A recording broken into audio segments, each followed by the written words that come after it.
Good morning, everyone. I hope that you're all well and safe and healthy, and that all your family members are still well, safe, and healthy.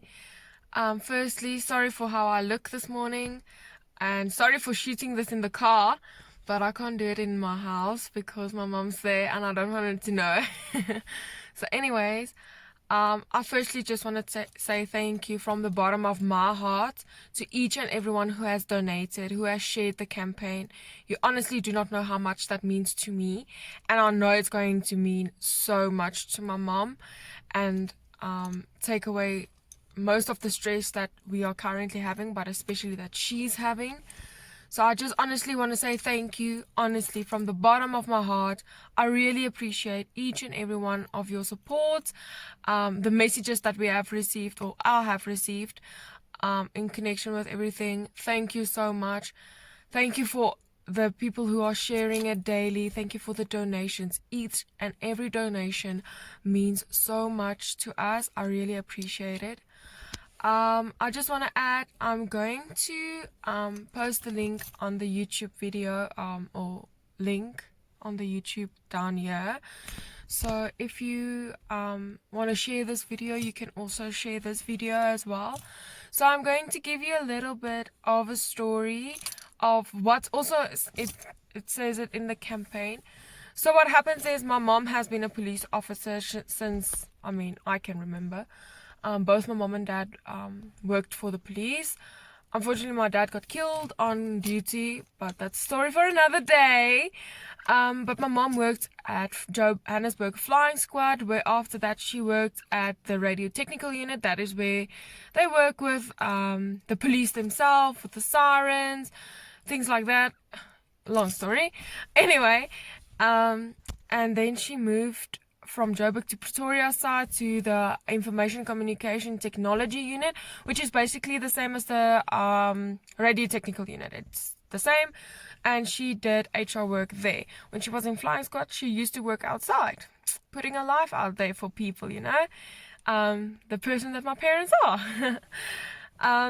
So in 2016 she got sick, but it wasn't that bad. In 2017 things got a bit more difficult. It started with her shoulders, and from doctor to doctor we went, and things just, every time we thought things are gonna get better, and then boom, something else happened.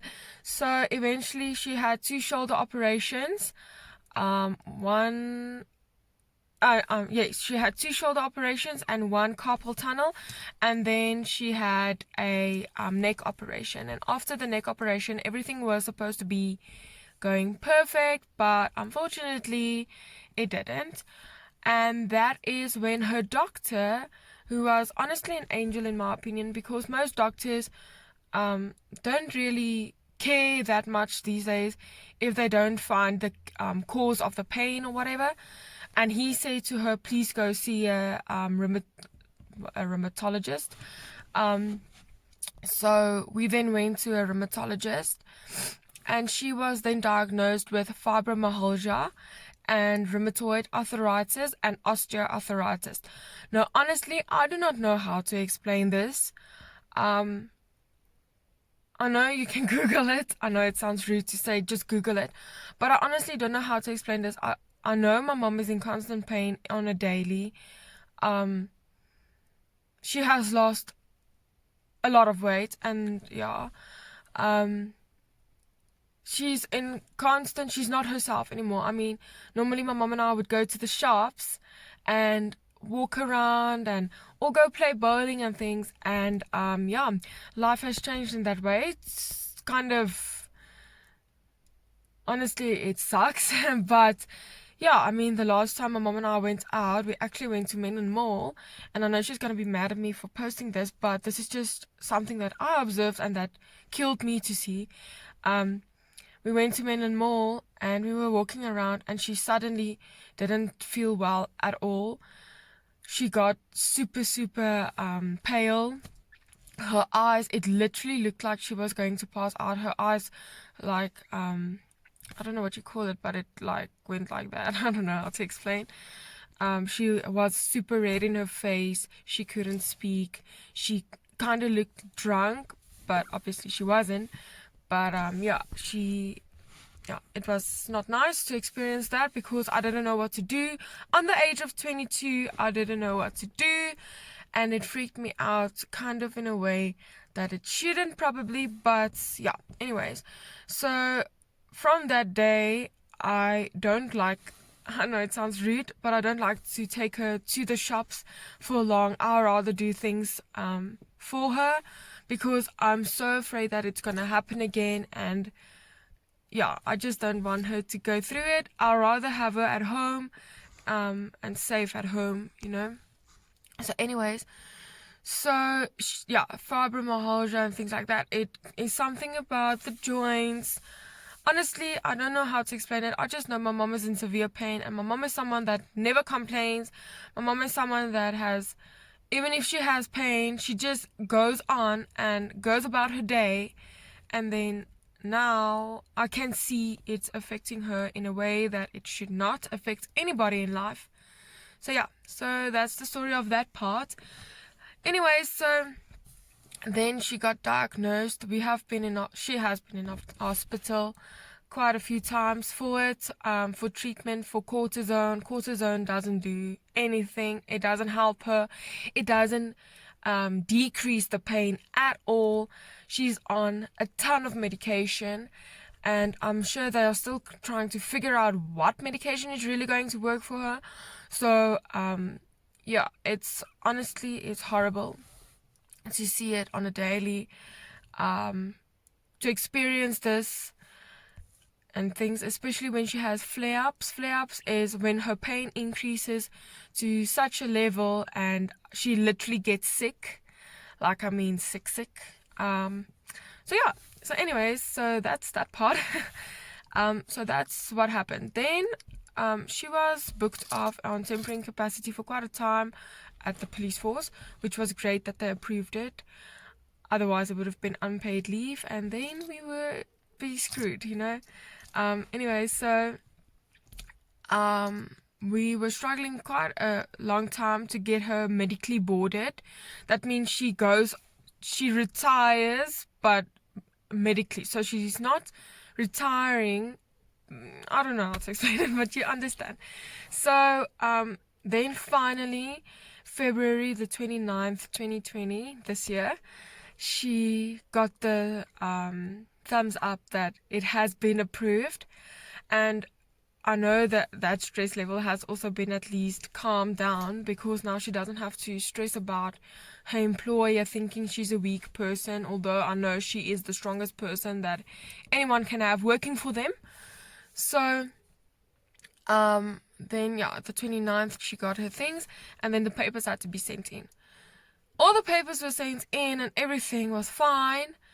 And then we didn't know at first. We thought, okay, at the end of March or beginning April, she'll get her first income. And then reality struck us, and we got the news that for 60 working days from that day, she won't receive an income. And that was quite a problem for us, honestly. So we did receive a letter from the Government Employee Pension Fund to send out to the the people that we owe, the debt people, like our housing, our car, things like that. And some did understand and most didn't. Like we can imagine, people, you want your pay, I know, I understand, but if you don't have anything, how are you supposed to pay? But yeah, anyway, so that was it. So we do have that paper for the 3 months. And then a week or two ago, now in May, she got another confirmation that they're only starting to work on a file now, which means after 2 months, we have to count another 60 days. Like after the 2 months that has already passed, we have to count another 60 days before she'll receive her salary or her income. And that is only if all her papers are in order. So it goes through department and department. So say for instance it's at the third department and they find something wrong, it goes straight back to number 1 again. So yeah, that is why I created this backabuddy, because I know everything is horrible at this stage for us. My mom is honestly in a constant worry of losing our house, losing the car, losing quite a few things actually. We are afraid that the people might come and take the things in our home, things like that. I do have a job, only an afternoon job currently, and due to lockdown we don't even know if it's gonna stay, and my salary isn't enough to even cover a little bit, to be honest. So it can only cover like petrol to and from the shops, and then food, of course. So yeah, that's the thing. Luckily we are still on medical aid, but unfortunately due to personal reasons, which I'm not going to post on the video, I did share it with some people. They yeah, anyways, so that's the thing. So I created the backabuddy to help my mom for the past 2 months that already passed, to pay those bills, and for the next 3-4 months, because we are not sure when it's going to be back. And that's why I created the backabuddy. It's to help my mom, honestly. If you find it in your heart to share a 5 rand even, to just share the campaign, I'll really appreciate it, on all the groups with your friends. I'm not asking for much, honestly, I'm not. I know everyone is going through a tough time. I'm also struggling to find a way to help. I'm also selling some of my old clothes, and I'll see if I have other things that we can maybe sell to help. Yeah, so that's it. Also, it's not like, just so everyone knows, I think a lot of people had opinions about, yeah, but why don't you get a better job? At this stage, I'm trying to find another job, not a better job, because I love my job where I am. But now during lockdown, I'm trying to get another income to support my mom, but, well, not just my mom, to support us actually. So I am going for interviews. I already went for 2 yesterday, and it went quite well. So I still have quite a few for this week coming. So I'm definitely trying my best to get something extra to help. I'm not just sitting around. I'm honestly trying. I'm trying. I can only do this much in this time, especially. It sucks. So yeah, thank you so much for listening to my video. I know it's not professional, but yeah, so if you have any questions, if you would like to say anything, even if it's positive, just to give us encouragement or whatever, please let us know. I'm also going to post a link to the backabuddy campaign. I have what you call it, approvement or whatever from backabuddy to share it. So I'm posting the link below. Please kindly click on it, share it. If you can donate, I don't mind if you just share it. That's more than enough to just share it for me, please. And yeah, thank you so much. And to each and everyone who has also already messaged me about the clothing that I'm selling, thank you so much. I really appreciate it. And to those who has donated, yet again, thank you. And may God bless each and every one of you. And I promise we will pay it forward again after this when we can. We have always paid it forward. We have always tried to help. So I know it is tough to ask people to help you, but sometimes you just gotta, you have to swallow your pride, and ask when you need it. And I know my mom wouldn't have done it, so I did it for her. And now I'm getting emotional. So anyways, sorry for the long video, and thank you so much to each and everyone. I'm posting some the screenshots of the campaign and then the link below. Have a blessed day. Thank you.